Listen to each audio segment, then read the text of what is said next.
Hello, everyone, and welcome to Veros Real Estate Solutions webinar on how historical redlining does or does not impact automated valuation model performance. My name is Marissa Loeffler. I am Veros's marketing specialist, and I will be your host for this event. Also joining us from Veros is Jeff Hogan, Vice President of Valuations. Jeff has over 30 years' experience as a state-certified real estate appraiser. He is our principal expert and leader for all matters related to residential property appraisals and valuation solutions. This includes the development and enhancement of our automated appraisal scoring tools, analytic products, portals, and systems. His responsibilities also include reviewing and analyzing real estate property valuation data, evaluating product performance, and recommending rule modifications. He is actively involved in increasing diversity in the appraisal community and ensuring valuations are unbiased. We also have Eric Fox, Chief Economist and Senior Vice President of Data Modeling. Eric provides expert leadership in predictive technologies, economic modeling methodologies, and collateral valuation forecasting. He brings in more than 30 years of experience to his role, including statistical and econometric modeling, probabilistic life methodology development, statistical training, probabilistic design software development, and probabilistic financial analysis. Eric has published more than 20 technical papers on probabilistic and statistical methods. Last but not least, we have Reena Agrawal, research economist, joining us today. Reena is a data scientist with a PhD in economics. She has several years of experience in macroeconomic forecasting and economic research. We'd like to give a warm welcome to our experts for today's webinar. So to get us started, Jeff, will you please give our audience a little background on why this historical redlining research report is so important, but also help our audience understand the history and background of redlining and what it actually represents? Thank you, Marissa. Now I'm going to provide a little history on redlining for those who may be new to this topic. As a way of background, in the 1930s, the Home Owners Loan Corporation, HOLC, created a neighborhood ranking system where actual red lines were drawn on certain neighborhood maps to separate and segregate certain specific sections within that community. These areas were ranked from most desirable to least desirable. And the HOLC relied on local real estate developers, real estate agents, and some appraisers in over 200 U.S. cities to assign letter grades to these specific sections of residential neighborhoods. So for decades, these maps and neighborhood rankings set the rules for real estate lending across the United States. For example, a grade A, usually was depicted by a green color on the map, was considered the most desirable. Always represented upper to middle class white neighborhoods that the HOLC identified as the least risky for banks and other mortgage lenders, as they were considered, quote, ethnically homogeneous, unquote, and there was plenty of room for further development and lending. The second group was graded B, which is generally depicted by a blue color, still desirable, generally nearly or completely white, U.S.-born neighborhoods where the HOLC defined as still desirable and sound investments for mortgage lenders. The letter C, grade C, was generally had a yellow color, and that was considered a declining area. And this area was generally depicted by residents who were working class, first or second generation immigrants from Europe. These areas often lacked built-in utilities and were characterized by smaller, older homes on smaller lots. The grade D, those were the red lined or red colored, considered hazardous areas, least desirable.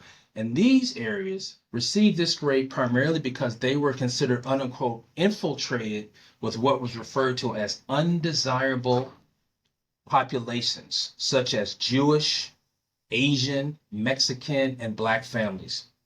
These areas were filled with homes that were generally smaller, poor quality, and had a lot of nearby multifamily buildings, commercial buildings, residential and non-residential uses. So these banks would write their entire mortgage policies and receive their federal backing to lend money based on these letter grades. In fact, many banks simply just refuse to lend to areas with the lowest grade, making it nearly impossible for many people in these areas to become homeowners. Unfortunately, though, these practices were officially banned with the 1968 Fair Housing Act. However, there still are effects of historical redlining in many of these cities today. Now, fast forward 90, 100 years. Due to the neglect, the lack of available favorable credit, the disinvestment in these communities, we still see excessive deferred maintenance. We see suppressed property values, properties with little or no equity, and a higher concentration of non-owner occupied residents and a lack of street parking.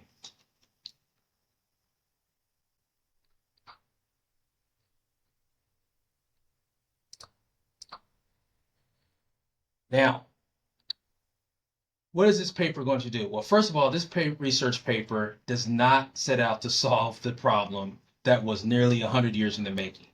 This paper, we were tasked with answering a few specific questions. One, what is the impact of historical redlining on AVM values today?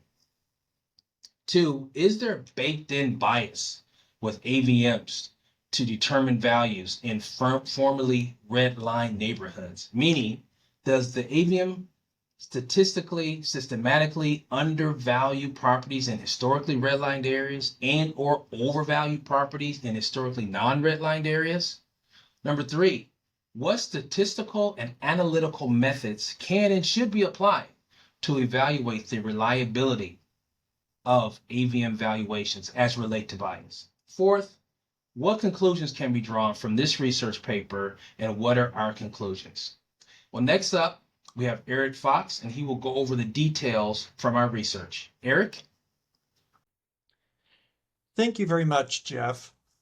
So I'd like to take a little bit of time and talk about automated valuation models, or AVMs, and how we measure their accuracy. So at a very basic level, AVMs are simply mathematical models that estimate home values based on the data that we provide to the models. Then in order to test how accurate an AVM is, we simply look at recent sale prices from various homes around the country, and before we upload those sale prices into our databases, we use them as a test sample where we run the AVM to see what it estimates the sale prices should have been before it sees those actual sale prices. Obviously, there's going to be a little bit of a difference, and so those differences between what the AVM thinks the house is worth and what it actually sold for is an error. We can take things like an average error, or one statistic that a lot of people like is P10, or what percentage of those errors are within plus or minus 10%. Another error that's often of interest, or another statistic that's often of interest, is the hit rate. And that is simply the percentage of properties that the AVM is able to value. And so here on this chart, you can look, I've plotted it for the last several months for our AVM Vero value. You can see that the hit rate typically runs around 98% or thereabouts, and the P10s run between about 90 and 92%. So now we've seen that AVMs are accurate, but another question, and one of the reasons we undertook this research, was we wanted to make sure that they likewise were fair. And, well, first and foremost, an AVM requires no human interaction of any kind to deliver an estimate of value.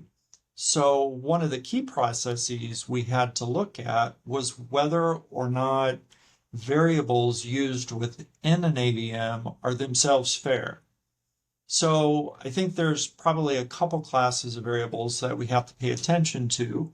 One are protected class variables. So that would be things like percentage of a population that was black, percentage of a population that was white, percentage of a population that is Hispanic. And the answer to that when we inspect the models is no, none of those variables have been used in our models. There's a second classification of variables, which sometimes are called proxies or proxy variables. And those are variables that could themselves correlate to protected class variables, but would do so in a more indirect manner. So for example, home ownership rate, years of education, crime rate. And here again, no, we do not have any proxy variables within our models. So algorithmic bias, even if it's unintended, related to protective class variables, was investigated in our previous research report, where we showed that there was not a increase in the likelihood of AVM undervaluation in an area that had a minority community. The impact of historic discriminatory practices in today's data that impacts AVM valuations, that is the subject of our redlining report, since that itself is a key historic practice that was historically discriminatory. So to take us through that portion of the discussion, I would like to introduce our research economist here at Veros, Reena Agarwal, who will review the results of the redlining study. Reena? Thank you, Eric. Hi, everyone. Eric discussed the importance of accuracy and fairness in automated valuation models. I'm going to talk about how we can identify any potential bias in an AVM. One method to examine racial bias in AVMs looks at large undervaluations or overvaluations and how they correlate with the racial makeup of neighborhoods. So how do such correlations identify bias?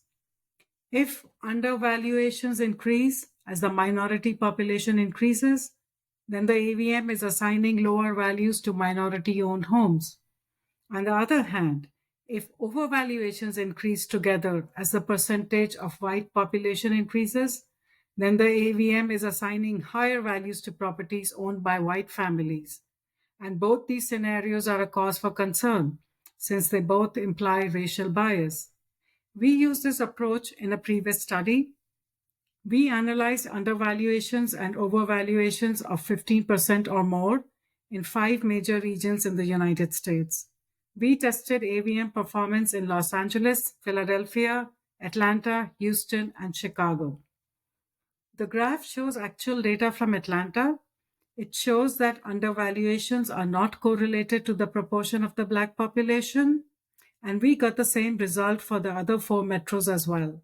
Our study also found that the AVM did not overvalue homes in predominantly white neighborhoods. So our AVM did not present any racial bias. I want to mention here that we used our in-house AVM, VeroValue, to conduct this analysis. Therefore, these results might not hold true for other AVMs. We extended our research to analyze if AVMs are influenced by historical redlining. Many people in the industry are asking if biases in home valuations can be linked to the historical practice of redlining. The question then to ask is, does an AVM predict different values for similar properties depending on whether they are in a historically redlined area or not? Well, this could happen if an AVM unintentionally utilized biased data from discriminatory practices that happened many years ago. It's possible that an AVM might use substitute or proxy variables in its models. Most AVMs, including VeroValue, don't use protected class data or proxy variables. These could be neighborhood demographics, crime rates, home ownership rates, or nearby amenities. So we conducted a study to see if historical redlining maps affect the AVM values today. The image on the slide shows the redlining map for Los Angeles. The colors on the map indicate how neighborhoods were graded back then. Green was for best neighborhoods. Blue was for the neighborhoods that were still desirable. Yellow was assigned to neighborhoods that were definitely declining. And the red grade was assigned to hazardous or risky neighborhoods. In our study, we focused on 4 neighborhoods labeled 1 to 4 on this map.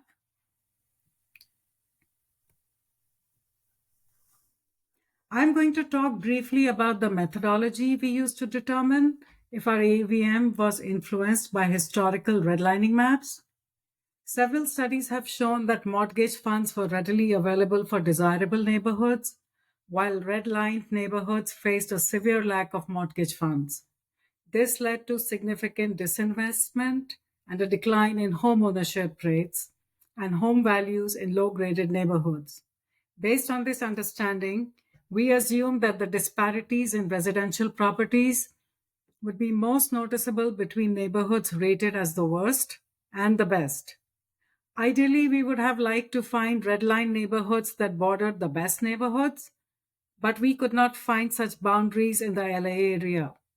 So we identified redline neighborhoods that bordered blue or still desirable neighborhoods. We then selected properties within 2 to 3 blocks of these boundaries. Why we did this? This approach allowed us to focus solely on the physical attributes of homes. We assume that because of the geographical proximity of such homes, the impact of location-related factors on home values would be minimized.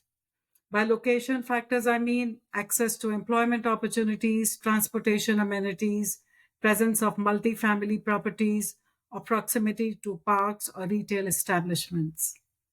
Another reason for testing the AVM in a small geographic region is because the Vero value AVM selects comparable properties within a small radius around the subject property. So if a property lies on the border of 2 different neighborhoods, the AVM will seek comparable properties on both sides of the boundary. For our analyses, we used house price estimates that were provided by the Vero value AVM for all single-family homes. The physical attributes of these homes that we used in our analysis include living area, lot size, number of bedrooms and bathrooms, and the presence or absence of a pool and fireplace. These are industry-accepted standard factors that determine the price of a residential property. The only location variable we used was whether the property was in a historically designated red or blue neighborhood. The map displayed here represents the analysis of a boundary between a red-line neighborhood and a blue-graded neighborhood. The light-colored rectangle indicates the area of analysis, which includes 2 blocks on either side of the boundary. The black dots represent single-family homes as determined by the geographic coordinates. We used multiple regression analysis to test AVM performance. The results of the regression are provided in the table. We found for all 4 test areas that house price estimates provided by the AVM were not influenced by the location of a property. Our analysis used home price predictions provided by our in-house AVM, Vero value.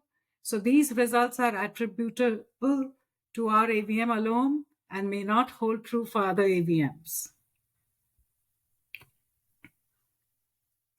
While conducting our research, I explored Google Maps and looked at street views to examine residential properties in different neighborhoods. We wanted to see how homes differed in red-lined versus blue designated areas.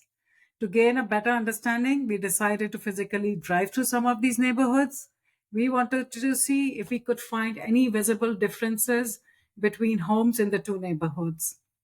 The slide shows 2 street views.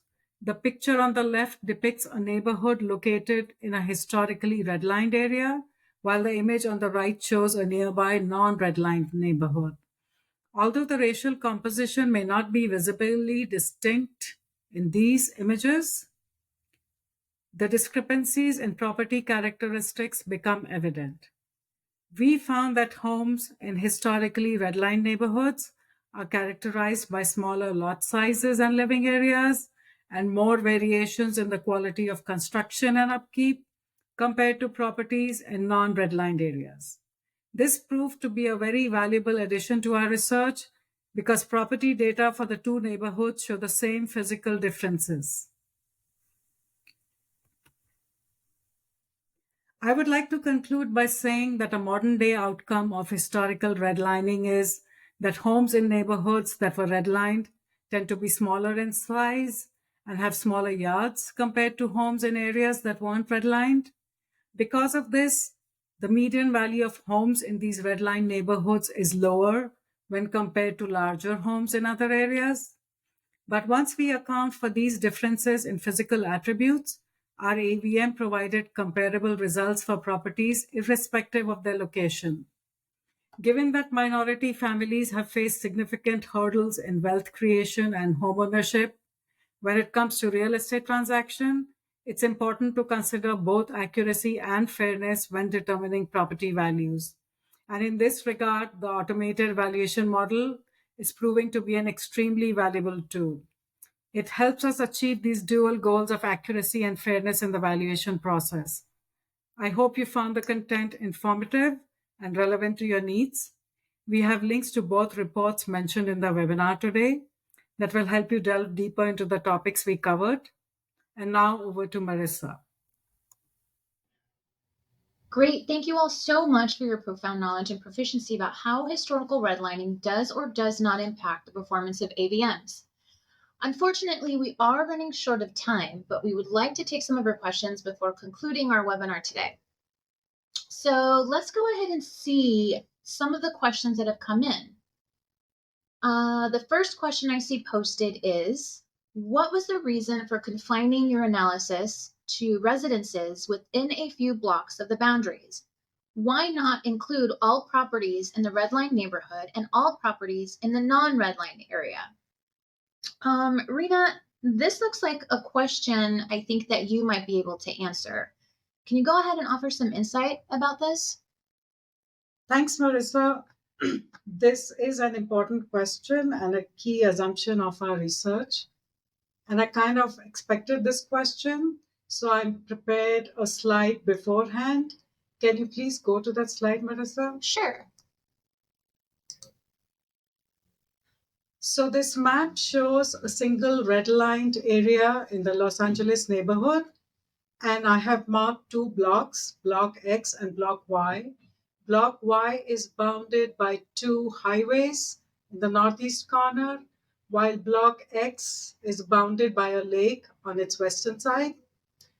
And the table on the top shows that homes that are in Block X, which is near the lake, tend to have larger living areas and lot sizes. And even after we consider these physical characteristics of homes, we found a difference in their values. We found that homes in Block X are priced around 6% higher than homes in Block Y. And this difference could be because we did not consider other physical attributes or external factors in our analysis. And it's possible that the proximity to highways render values lower in Block Y, while the proximity to the lake render values higher for properties in Block X. This suggests that even though these homes are in the same red line neighborhood, homes in certain locations are valued higher, while homes in other locations are valued lower. And if we extend this analysis to entire red line blocks and entire non-red line blocks, we might find the same kind of differences that appear, which would likely be due to other external factors. The other reason is that the AVM, the Vero value AVM, it chooses comparable properties in a small radius around the target property. So if you're looking at a property in Block Y, the AVM is not going to be looking at properties in Block X because they're kind of far away. So this is why we did not take into account the entire neighborhoods. I hope this answers your question. Thank you. Great explanation, Rena. Thank you so much. Okay, let's see. This is another great question. Let's see. The next question I see coming in states, do you plan to conduct research for other regions, and do you expect the same result? Rena, I think this actually might be another question for you. Is this a question you might be able to answer? Sure, I can answer that, Marissa. This is a good question. We think it's important to keep studying other regions and other red line neighborhoods in cities across the United States. We want to make sure that we confirm our findings by looking at other places. And I think we expect similar results. And this is because the underlying theory of our AVM models remains the same. We do not use any protected class data or any proxy variables that might influence our home value predictions. Thank you. Thank you so much for your expertise and insight, Rena. Let's see. Another interesting question I see coming in says, based on your study, do you expect that other AVMs will have similar outcomes with respect to redlining? Eric, this seems actually like a question you might be best suited to answer. Can you go ahead and take this one for our audience? Yeah, Marissa, thank you. Well, of course, I can't really speak about our competitors' AVMs and their underlying models. But I guess I'd be surprised if a competitor's AVM did, in fact, have significant differences between historically redlined versus non-redlined areas after controlling for the property characteristics. I mean, that's one of the explicit advantages of an AVM is that they're mathematical models and have no biases unless they're given variables that would allow them to produce biased results.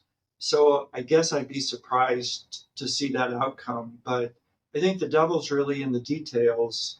They should be validated clearly. Great answer, Eric. Thank you so much. Another great question that has come in states, as a real estate appraiser, where is the most reliable free online website to determine if any neighborhoods where I currently appraise were once historically redlined? Jeff, I think this is the perfect question for you to answer. Can you please give our audience some details on where they can find this information?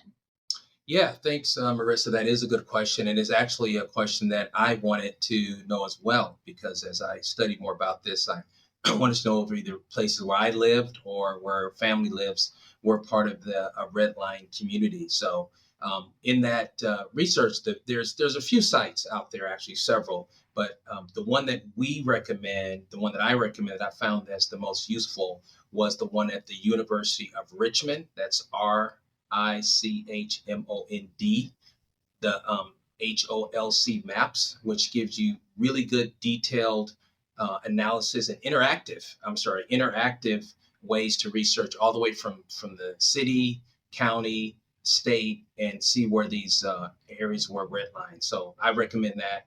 That is also part of our paper, so you can actually go to the research paper and find that. But in addition to that, I think for this webinar, we'll add a link to that site so you can go right to there and see that.